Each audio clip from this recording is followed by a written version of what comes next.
Olá, meus amados, paz e graça a todos. Que a paz de Deus esteja com cada um de nós. Hoje eu venho aqui, gente, para falar um pouco para vocês sobre o que a palavra nos quer dizer. O que Deus nos quer trazer para nós através da sua palavra. E a palavra de Deus traz para nós nos dias de hoje sobre paternidade espiritual.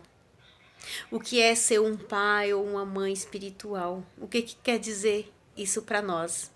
Então, não diferente de nós que já somos pais e mães físicos, né? Somos pais biológicos. O que nós queremos dos nossos filhos, né? Nós queremos para nossos filhos sempre o melhor. Nós queremos que eles cresçam com saúde, tenham uma boa alimentação, cresçam pessoas saudáveis e principalmente dentro da obediência, né? Nós queremos que nossos filhos nos obedeçam, nós queremos que nossos filhos nos respeitem. E diferente do pai espiritual e da mãe espiritual, ou seja, e para um pai espiritual e uma mãe espiritual não é diferente, isso que eu quis dizer. Então, o que acontece? Um pai espiritual é pessoas que pegam vidas e cuidam e lançam para Jesus. O que é isso? É pegar uma pessoa, cuidar de uma pessoa, ensinar, ter amor por essa pessoa, aprender a amar essa pessoa, ter um carinho por ela, paciência, muita paciência, porque não é fácil ser um pai e uma mãe. E para um pai espiritual não é um papel difícil, mas que crie essa pessoa e ensine dentro dos caminhos de Deus. Ensine a palavra. Assim como um pai físico e uma mãe física que quer que seu filho cresça com saúde, saudável, bem alimentado, os pais espiritual é pessoas também que quer que seu filho se alimente da palavra de Deus, se engordem com a palavra de Deus e que quando ele ter certeza, ter conhecimento de tudo que está acontecendo dentro da vida espiritual, ele possa andar com seus próprios pés e ensinar outras pessoas, né? Para que esse filho possa gerar mais filho e assim vice-versa, porque assim como na família biológica tem gerações de filho, Deus quer de nós também que geremos filhos, né? Ele quer que nós possamos fazer de geração em geração. Na Bíblia fala de família, de geração em geração, fala em Gênesis, né? Fala até nomes de cada família, geração em geração. Na palavra de Deus, na vida espiritual, Deus quer isso de nós, que nós geremos filhos para Jesus e que seja de geração em geração e vice-versa. E na nossa igreja, gente, tá precisando que nós possamos pescar mais pessoas, pescar mais vidas para Jesus, que nós sejamos educadores espirituais, né? Um pai espiritual. Eu já passei por essa experiência de ser uma filha espiritual. Eu já fui filha espiritual. Eu já tive pessoas que cuidaram de mim. Foi muito bom. Eu sozinha eu não ia conseguir. Eu não ia conseguir andar com minhas próprias pernas na vida espiritual. Sempre teve pessoas que me ajudou. Hoje louvo a Deus por Deus ter colocado mães espiritual na minha vida, pessoas que me incentivaram a caminhar na messe do Senhor, e tive também uma experiência de ser mãe espiritual. Graças a Deus, minha filha espiritual, ela não me deu muito trabalho. Não tive muito trabalho com ela, mas eu tive também experiência de pessoas que cuidou do meu irmão espiritual e sofreu. Sofreu porque, assim como tem mães biológicas que cuidam do seu filho, que quer o melhor para o seu filho, mas o filho quer sempre estar no mundo, quer sempre ir para o mundo, não quer saber das coisas de Deus, tem pessoas que também não quer saber da vida com Jesus, não quer saber da palavra de Deus, não quer se alimentar da palavra de Deus, e o pai espiritual cansa, a mãe espiritual cansa, e é ali onde vai lá e bate o seu pezinho, sacode a poeira da sandália e vai procurar outro filho para cuidar. Então, eu tive 2 experiências de pessoas que cuidaram de mim. Hoje eu sou lançada a caminhar um pouco sozinha, ainda com a ajuda de meus irmãos, mas eu louvo a Deus por ser mãe também espiritual e estar cuidando de filhos. E a experiência que eu tive de pessoas que tentou cuidar, de pessoas da minha família que não quis saber de nada das coisas de Deus. Mas eu oro para que essa situação mude. Então, ser pai espiritual e mãe espiritual é isso. Pelo que eu entendi da palavra, é isso que Deus quer. Que nós gere as pessoas, cuide delas espiritual, alimente ela e enche essa pessoa para que fique bem alimentada da palavra de Deus e joga ela, lança ela para andar e pescar outras pessoas e assim ir gerando vida e se formando famílias espirituais. Eu acredito que é isso. Na palavra de Deus tá se concretizando o que eu estou falando aqui. Vamos lá. Abram a palavra em 1 Timóteo, peraí. Em 1 Coríntios, no capítulo 4, no versículo do 14 ao 16. Fala assim, ó. Não vos escrevo essas coisas para vos envergonhar, mas ademoestro-vos como meus filhos muito amado.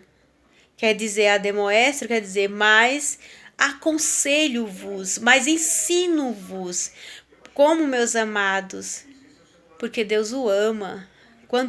Quando Deus fala essas coisas, Deus quer sempre o melhor. Deus, ele quer que cada um de seus filhos adquira um pai espiritual, encontre um pai espiritual, alguém que ensine a palavra.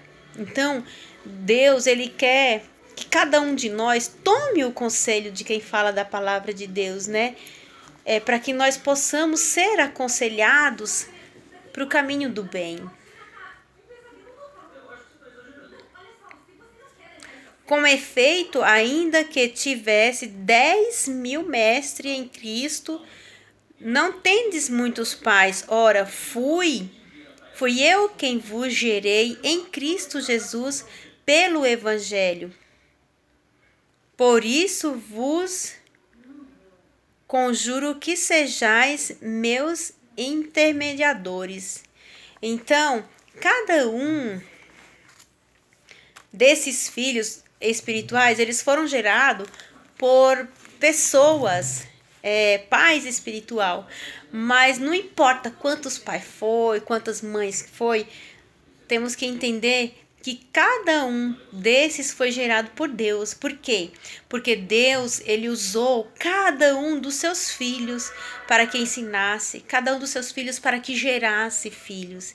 E é isso que Deus quer, gente, que nós sejamos gerados, né? Sejamos filhos. Ele quer que a gente obedeça. E assim, quando a gente não obedece, as coisas vêm. Quer ver? Vamos ver lá em Malaquias, né? Em Malaquias fala quando a gente ouve a palavra, quando a gente escuta e que a gente não obedece, o que acontece? Né? Vamos ver lá. Em Malaquias 4, no verso 5 e 6, fala assim: porque Deus, ele quer que nós sejamos obedientes à palavra. Quando nós somos obedientes à palavra, tudo flui bem, tudo flui com leveza, os resultados vêm, E isso é muito bom. Agora, quando a gente é conhecedor da palavra e que a gente não obedece à palavra de Deus, não obedecemos os nossos pais e nossas mães, vamos lá ver o que acontece, né? Vamos lá em Malaquias 4, versos 5 e 6. Vejam, eu enviarei a vocês o profeta, enviarei a vocês o profeta Elias, e antes da grande e terrível dia do Senhor, não, antes do terrível dia do Senhor, ele fará com que os corações dos pais se voltem para seus filhos e que o coração dos seus filhos se voltem para seus pais. Caso contrário, eu virei e castigarei a terra com maldição. Quer dizer, as coisas desse mundo acontecem quando nós desobedecemos, quando a gente faz coisas que não é do agrado de Deus, vem as maldição. Então, fazer isso, tipo, obedecereis para que as coisas ruins não aconteçam. Então, quando é permitido por Deus que algumas coisas aconteçam, é por conta da nossa desobediência, é por conta da nossa falta de atenção com a palavra de Deus, é porque eu não obedeci a meu pai espiritual. Eu escutei os ensinamentos, eu escutei, igual como falou lá na primeira leitura, né? Que, como é que fala aquela palavra? Eu escutei o conselho, mas eu não obedeci, né? Que fala admoestro-vos, né? Aconselho-vos. Então, quando Deus aconselha, Ele quer que a gente obedeça aos conselhos de Deus. Ele quer que nós sejamos obedientes, para que nós não podemos gozar da maldição que vem no mundo. Se a gente obedecer, essas coisas não acontecem. Meu, como seria bom, como seria lindo se nós fosse obediente a Deus, né? Obediente a Deus. Maravilha, né? Seria uma maravilha. Nós viveríamos sempre no paraíso se a gente fosse sempre obediente, né? E eu acho assim que na nossa igreja precisamos pescar vida para Deus, porque tem muita gente no mundo que está precisando ainda de uma mãe espiritual, um pai espiritual, e que dê a liberdade para que essas pessoas possam educar espiritualmente. Tá precisando muito, muito, gente. E temos que ser obediente a Deus. Tem aqui uma parte aqui no... Deixa eu ver, eu marquei aqui, mas eu tive que vir aqui pro quarto, porque lá na minha cozinha tava fazendo muito barulho. Mas eu acho que eu não vou encontrar, peraí. Eu marquei aqui umas perguntinhas e tem aqui antes da pergunta eu vou falar de fidelidade. Como eu tô falando de conselho que o Pai nos dá, né? Aconselhar porque Ele nos ama, porque Deus quer sempre o melhor de nós. Por isso que Ele põe o seu servo para nos servir, ide, né? Ide pregar. Ele prepara pessoas para pregar o evangelho aonde quer que for, para que nós possamos ser obediente e fiel. Lá em Timóteo, no capítulo 2, verso 2, fala de fidelidade, né? Quando o inimigo, ele quis atentar Jesus, né? Para que Deus pulasse de lá de cima do alto, né? E ele não fez isso, por quê? Porque Deus, ele é fiel a Deus. Deus, ele não é fiel ou obediente ao inimigo, não. Ele obedece a Deus. E nós temos que obedecer ao nosso Pai. Nós temos que prestar atenção no que nossos pais espiritual quer de nós, nos fala, nos ensina, para que nós podemos usar nossa fidelidade. Em Números no 27, Eu não vou ler porque é muito grande, mas depois vocês podem estar vendo aí na sua Bíblia, em Números, capítulo 27, do 18, o 20, o 22 e 23, também fala de pessoas de fidelidade. E ser fiel a Deus é importante na nossa caminhada, na nossa vida. Então, gente, é isso. Nós temos que sermos obedientes, temos que ser temente a Deus, né? Prestar atenção no que Deus quer nos falar na sua palavra, né? Na Bíblia. O que a palavra de Deus quer falar para nós, quer trazer para nós. Então, nós precisamos de ajuda de pessoas, de paz espiritual, para que nós possamos continuar firme e forte na nossa caminhada. Então, eu fiz 2 perguntinhas aqui para encerrar, não vou falar mais para não ficar muito grande o nosso áudio, nosso vídeo, mas tem aqui, ó. Diante de todo esse tempo assim de caminhada que nós temos na nossa igreja, tem pessoas que têm mais tempo, tem outros que têm menos, mas você vê ou não a necessidade de pais espirituais hoje na igreja? Nesse mundão que nós estamos, existe essa necessidade de termos pais espirituais na nossa igreja? A segunda pergunta é: vemos na nossa igreja pais espirituais aprovados em nossa ministração? Gente, pensem nisso e depois vocês respondam lá. Que hoje o que eu pude passar para vocês é esse pouco que eu entendi da palavra. Eu quero que Deus derrame sobre cada um de meus irmãos um dia, uma noite abençoada. Que Deus abençoe a todos. E respondam lá a perguntinha. Amém, meus amados? Que Deus abençoe a todos. Fiquem todos com Deus. Sintam-se abraçados e beijados. É isso aí.